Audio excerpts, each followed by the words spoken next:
পরিশ্রম মানুষের ঘুরে দাঁড়াবার সর্বোচ্চ চাবিকাঠি।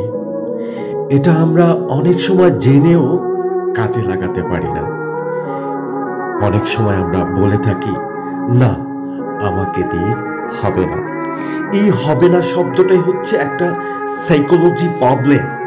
এই সাইকোলজি প্রবলেম থেকে নিজের ভিতরে আগুন জ্বালাতে হবে যে আমাকে দিয়ে হবে। প্রচণ্ড এনার্জি নিতে হবে, আমাকে দিয়ে হবে। দেখুন, অনেক সময় আমরা বলে থাকি যে ভাই, পরিশ্রম যদি দিয়ে হয়, অনেক কিছু করা যায় বা লক্ষ্য দৃষ্টে পৌঁছা যায়, তাহলে একজন রিক্সাওয়ালা এত পরিশ্রম করে, একজন মাটি কাটাওয়ালা এত পরিশ্রম করে, তাহলে তারা কেন ঘুরে দাঁড়াতে পারে না? এখানেই প্রশ্ন থেকে যায়।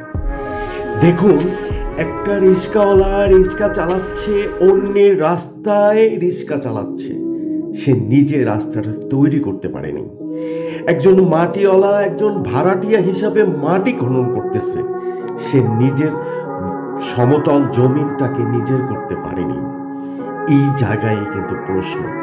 আপনাকে ঘুরে দাঁড়াতে হলে আপনার একটা রাস্তা তৈরি করতে হবে, আপনাকে ঘুরে দাঁড়াতে হলে নিজের জমিনে নিজের খনন করতে হবে।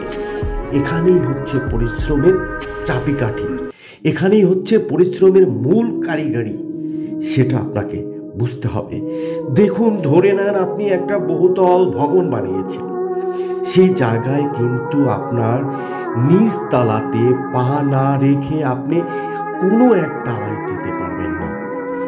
সে জায়গায় আপনার একটা সিঁড়ি তৈরি করতে হবে। এটাই হচ্ছে আপনার সর্বোচ্চ উপরে যাওয়ার রাস্তা।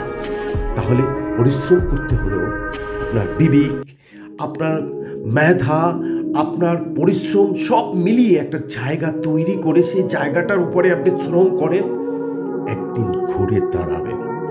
তাই আমি বলবো, সর্বোচ্চ পরিশ্রম, সর্বোচ্চ মেধা, সর্বোচ্চ শক্তি হচ্ছে ঘুরে দাঁড়াবার একমাত্র চাবিকাঠি।